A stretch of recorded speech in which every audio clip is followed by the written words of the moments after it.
Looking for magic cards? At flipsidegaming.com you can now use the promo code LVD to get a 10% discount on orders over $10, and starting from now you also get entered into the Guilds of Ravnica booster box giveaway, which runs until October 5th.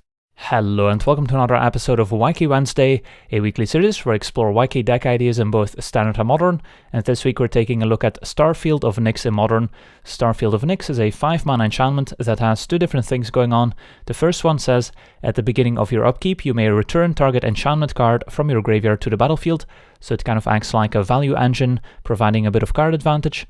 And then the second part says, as long as you control 5 or more enchantments, each other non-aura enchantment you control is a creature in addition to its other types, and has base, power and toughness each equal to its converted mana cost, so it turns all our non-aura enchantments into creatures so we can beat down to close out the game.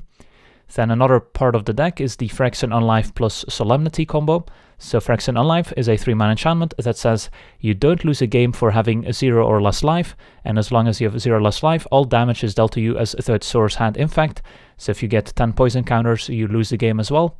And then we have Solemnity, which is a 3-mana enchantment that says players can't get counters, which also includes poison counters, and counters can be put on artifacts, creatures, enchantments, or lands. So if we both have Solemnity and Phyrexian Unlife in play, we essentially can't lose a game, because we don't lose a game for having 0 or less life, and we can't gain those poison counters because of Solemnity. And then once we've got the Phyrexian Unlife plus Solemnity combo going, we can eventually assemble a huge board state with enough enchantments in play, where once we deploy Starfield of Nyx, we can win the game on the spot. Then taking a look at the rest of the deck, we've got some mana acceleration in the form of Arbor Elf, a 1-mana 1/1 elf druid that can tap to untap target forest, and Arbor Elf combines very nicely with our next card, which is Utopia Sprawl, a 1-mana enchantment aura that can enchant a forest, and as Utopia Sprawl enters the battlefield we have to choose a color, usually either green or white in this deck, and whenever the enchanted forest is tapped for mana we get to add the chosen color of mana to our mana pool as well, and of course untapping that land with Arbor Elf will produce even more mana. Then we also have 2 copies of Greater Auramancy, which is a 2-mana enchantment that says other enchantments you control have Shroud, so they can be targeted by spells or abilities, and enchanted creatures you control also have Shroud. So Greater Auramancy is great at protecting our combo pieces, especially once we have a Starfield of Nyx in play and our enchantments turn into creatures and the opponent could potentially target our enchantments with creature removal spells. Then we also have 4 copies of Commune with the Gods, which helps us assemble our different combo pieces. It's a 2-mana sorcery that lets us reveal the top 5 cards of our library, and then we can put a creature or enchantment card from among those into our hand, and the rest goes into our graveyard, which is also a nice synergy with Starfield of Nyx, since then we can potentially return more enchantments from the graveyard to the battlefield. Then we also have 2 copies of Fertile Ground, which is very similar to Utopia Sprawl, a 2-mana enchantment aura that can enchant any land, so it's not restricted to only forests. And whenever the enchanted land is tapped for mana, we can add 1 mana of any color to our mana pool, so we're not limited to a single color like we are with Utopia Sprawl. Then we've got our Phyrexian Unlife and Solemnity enchantments. We also have 4 copies of Kruphix's Insight, which is a great way to gain card advantage and to assemble our different enchantments. A 3-mana sorcery that says, reveal the top 6 cards of your library, put up to 3 enchantment cards from among those into your hand, and the rest into the graveyard. And of course putting more enchantments in the graveyard is always nice with Starfield of Nyx.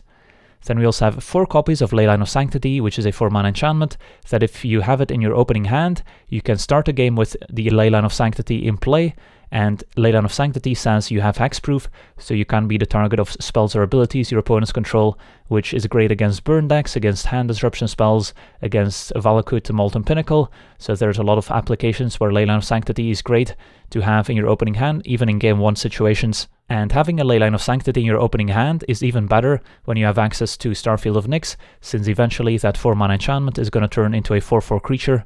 Then we also have 4 copies of Eidolon of Blossoms, which is a 4-mana 2/2 enchantment creature, and it has Constellation, which says whenever Eidolon of Blossoms or another enchantment enters the battlefield under our control, we get to draw a card. So a great card draw engine, and with a Starfield of Nyx in play, it will turn into a 4/4 creature, so a lot better than just a 2/2. And then of course we've got our Starfield of Nyx, which is our primary win condition in the deck, and can also serve as a nice card advantage engine in the more grindy games.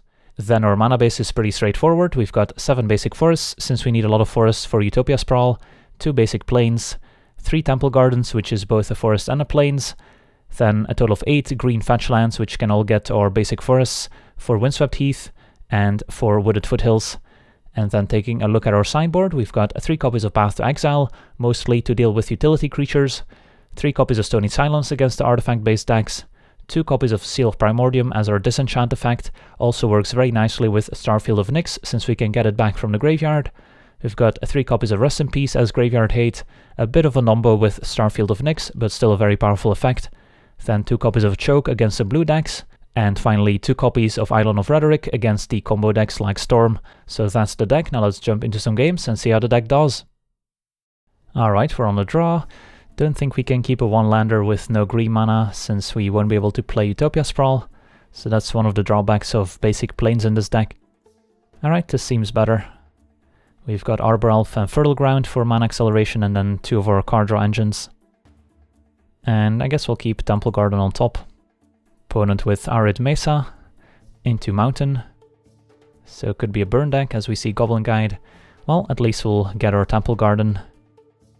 Alright, so now we're hoping that they don't have a Searing Blaze to kill our Elf.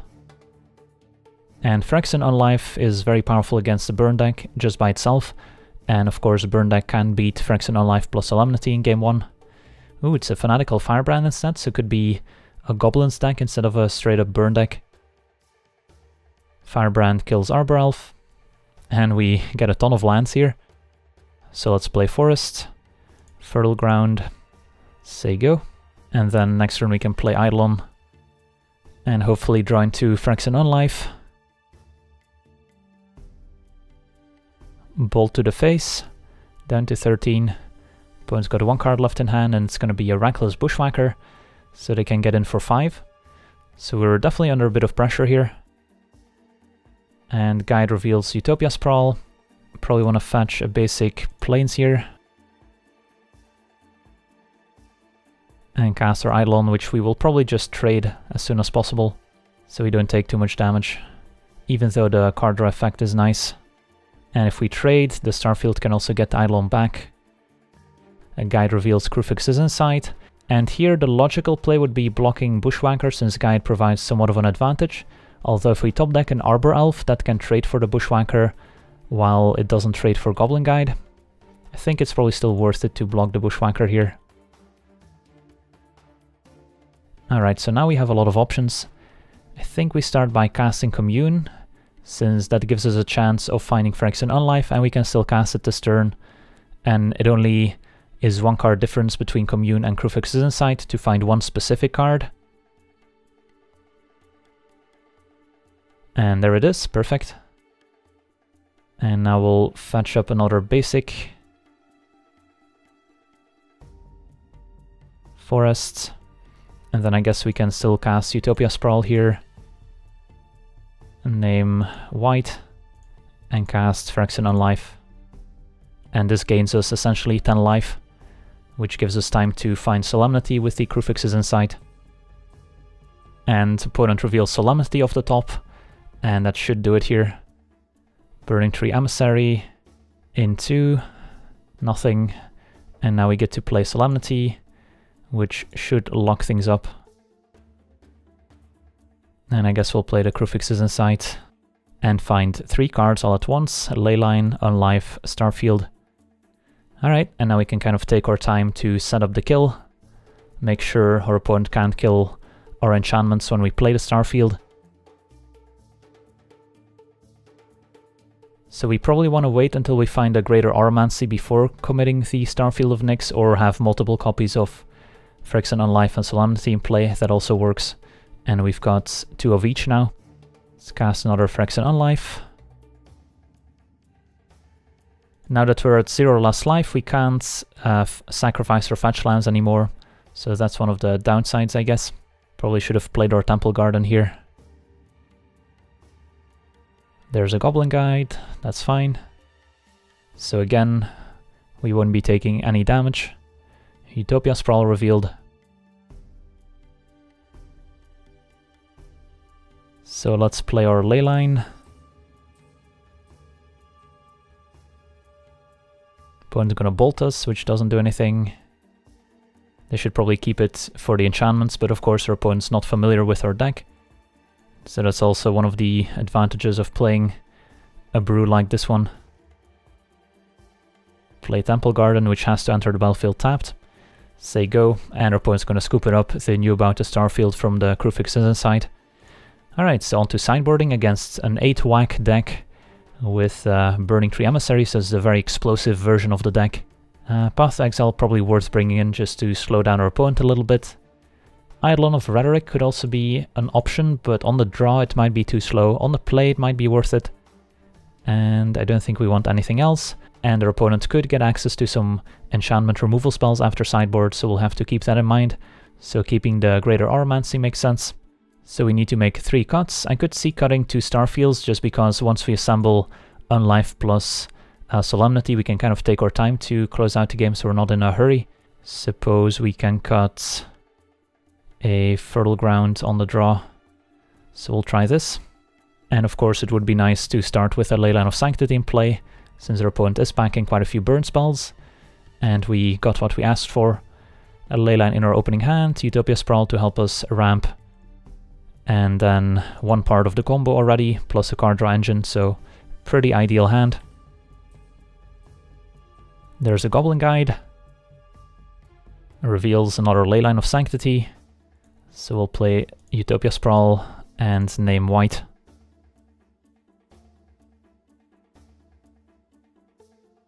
Opponent's got a Legion Loyalist into another guide, so they're getting in for 5 on turn 2, not bad.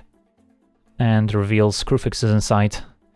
Alright, so we might actually have to cast a Kruphix's Insight now to make it more likely that we find Phyrexian Unlife next turn. Since of course Solemnity by itself doesn't really accomplish much. And we did not find Phyrexian Unlife, we did find Utopia Sprawl and Eidolon. Alright, so now we'll have to hope to draw into the Phyrexian Unlife with our Eidolon, which may or may not work.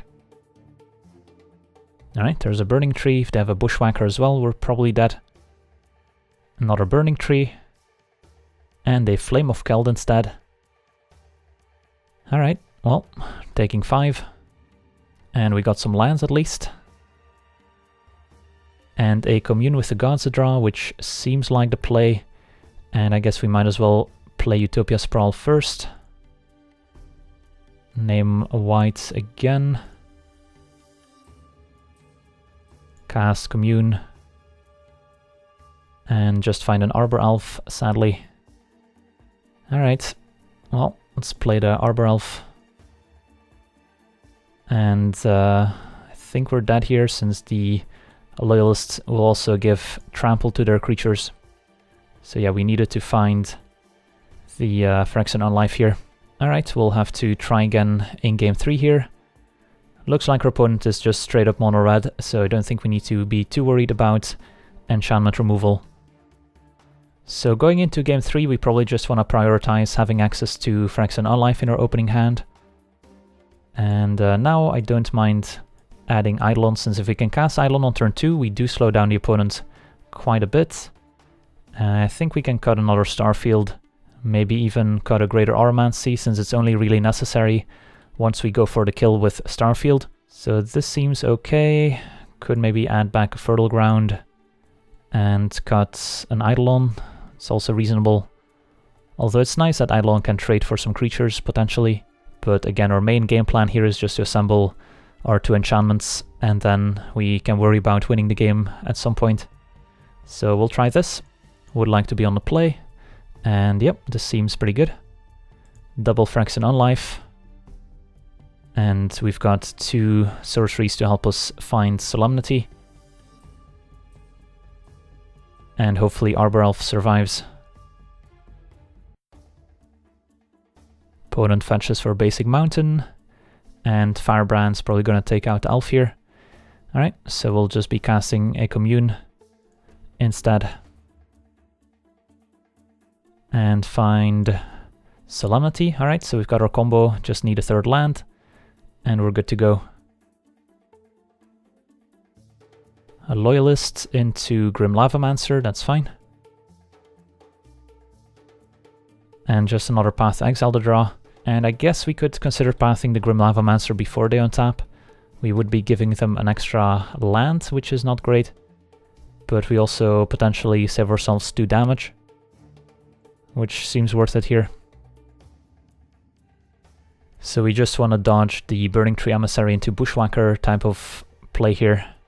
It's going to be a Goblin Guide into Burning Tree. Alright, this is scary.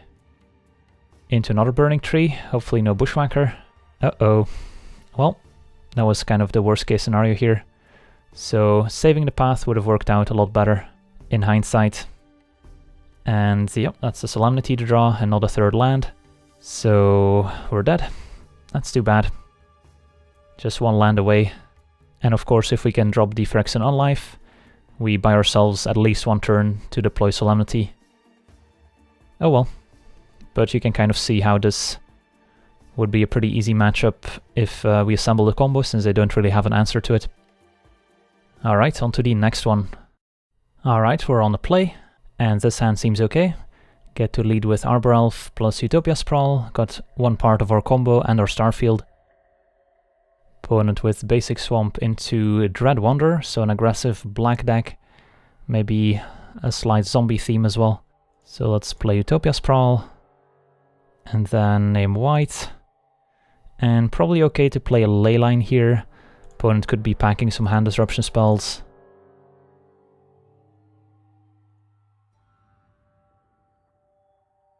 So Phyrexian Unlife is going to buy us quite a bit of time against an aggro deck. And then Starfield's going to be decent too. So this turn we probably want to run out the Starfield, since it's more mana efficient than playing Phyrexian Unlife. And then we can fetch up a tap land end of turn. And then next turn play the Unlife. It's gonna be 3 mana for a Death Baron, so our opponent is playing Zombie Tribal here. If we do assemble the Phyrexian Unlife plus Solemnity combo, I don't think they'll have an easy time winning the game. So let's fetch up a Temple Garden tapped here. Alright, just a land to draw.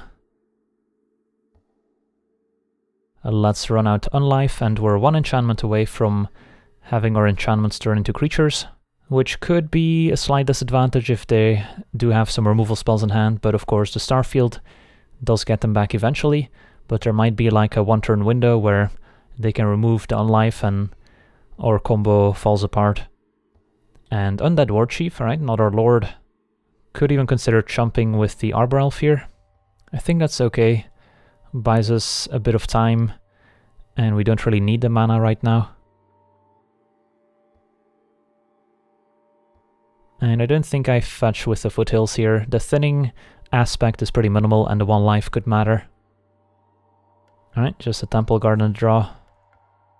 So we're not drawing particularly well, but we've got a lot of good draws between Solemnity and our sorceries that help us find our enchantments. Gravecrawler into Messenger, but luckily Messenger doesn't deal damage since we have a Leyline in play. It's going to be an attack for 13. And there's Solemnity, perfect.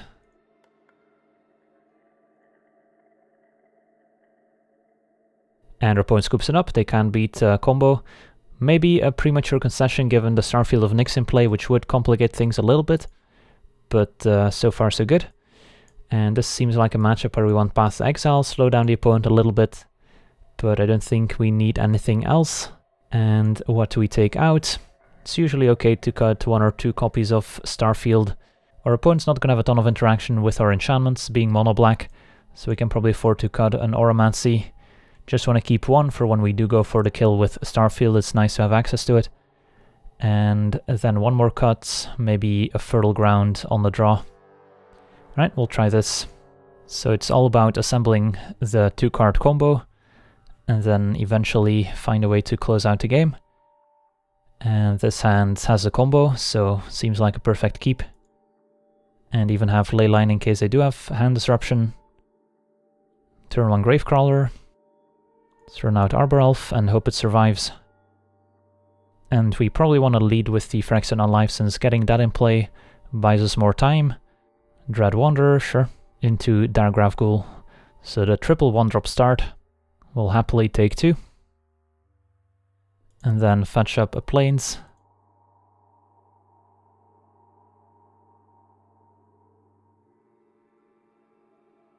make some mana, play Unlife, and now we already have the third land in hand, so we've got the combo, and opponent's gonna have a hard time beating it.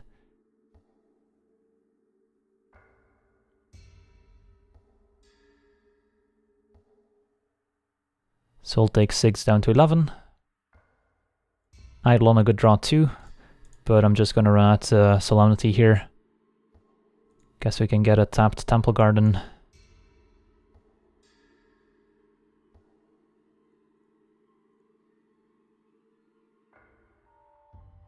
And that does it, our opponent scoops it up, can't beat the combo, on to the next one.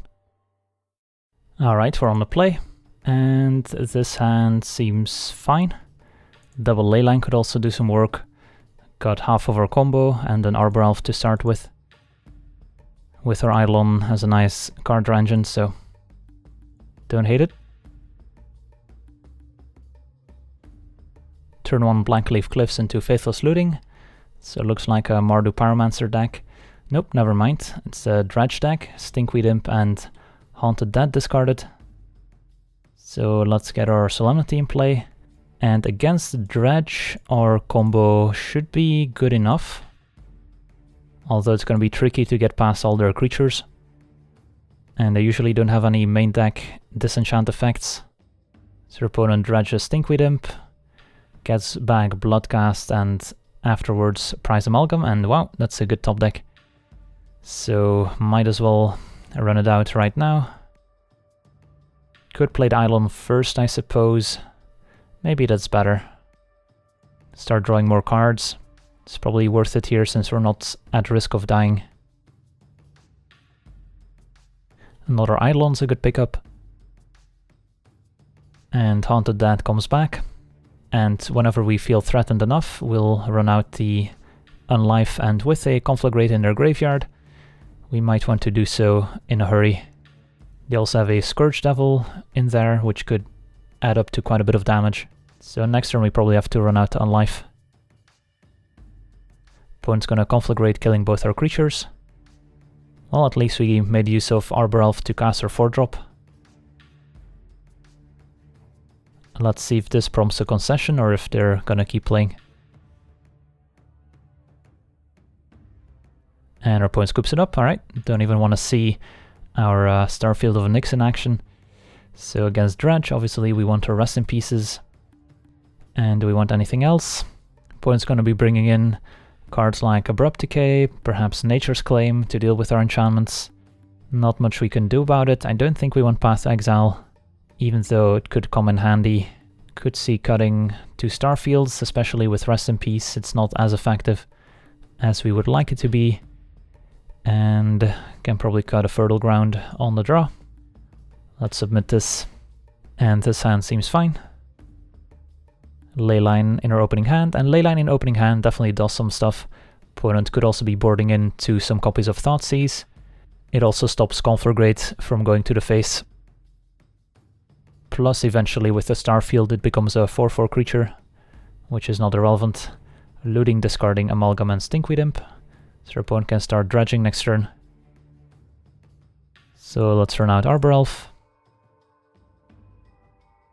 And we probably want to Commune instead of Unlife, since we want to find our Rest in Peace as soon as possible. And looks like the damage has already been done here. Double Narcomoeba and a Life from the Loam. And there's a Prize Amalgam. Alright, so I guess we can Kruphix his Insight instead of Commune. And find Eidolon, Fertile Ground, Leyline. Could be in a bit of trouble here since we're missing our land drops. Fertile Ground helps, but is a bit slow. So we take 5 down to 13. And Conflagrate takes out our Elf. Picked up another Arbor Elf. Probably have to Fertile Ground here. Don't want to risk losing the other Elf and missing another land drop. This way we at least ensure we get to play Unlife next turn. So we take 5 down to 8. Let's see if they can get back those Amalgams. It's gonna be a Life from the Loam. Alright, looks like those Amalgams are gonna stay in the graveyard for a while. Windswept Heath a pickup. So now we can Unlife plus Arbor Elf. And then we'll have a little bit of time to Commune to find our Solemnity. And hopefully they don't have an Abrupt Decay or Nature's Claim here. Opponent dredges, finds Conflagrate, more Stinkweed Imps. So that Conflagrate is gonna be able to take out our Elf.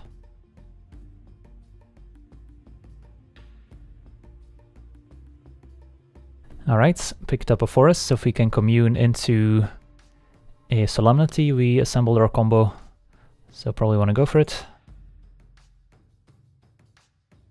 And there it is, perfect. Also find a Rest in Peace, but I think Solemnity is more important here.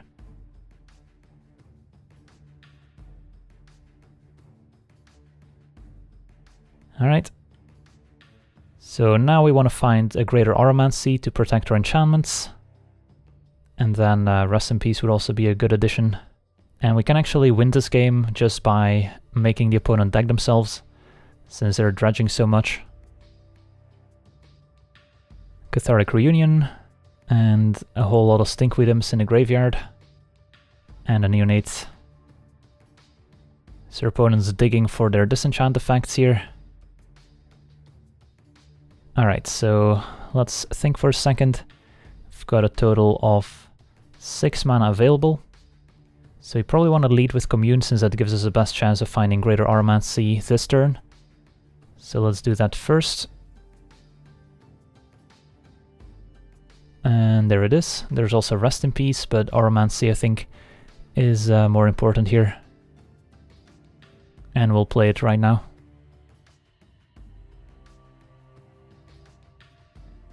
Play Forest, say go. And our opponent's going to scoop it up, alright, so maybe they were light on disenchant and couldn't deal with Auramancy and our other enchantments as well. And we could win with Starfield of Nyx eventually, but it's more likely that our opponent would end up decking themselves before we do because of all the dredging that's going on. Alright, just to do a little bit of a recap on the deck, what we saw in these games is mostly that we just won with Solemnity plus Phyrexian Unlife, and with all the green mana ramp and all those search effects with our Kruphix's Insight and Commune with the Gods, our deck is really good at assembling that part of the combo, but I don't actually think Starfield of Nyx is the way to go as far as finishers is concerned, since it's very awkward to play when we have the combo in play and don't have a Greater Auramancy yet, since then we risk losing our enchantments to spot removal spells. So I think the foundations of the deck are definitely solid, and it's worth exploring further, but we can probably just cut the Starfield of Nyx and replace it with a better win condition, like a Sandworm Convergence for example, which is a pretty inevitable win condition in most matchups. So that's gonna do it for today. I wanna thank you for watching, I hope you enjoyed this gameplay, and as always, have a nice day. I also want to thank all my patrons for supporting the channel, and you can do so yourself as well over at patreon.com/LegenVD, where you get cool rewards for supporting the channel, as well as getting us closer to our goals, where with every goal reached, we will release an additional weekly series. So if you want to see more content, Patreon is the place to go.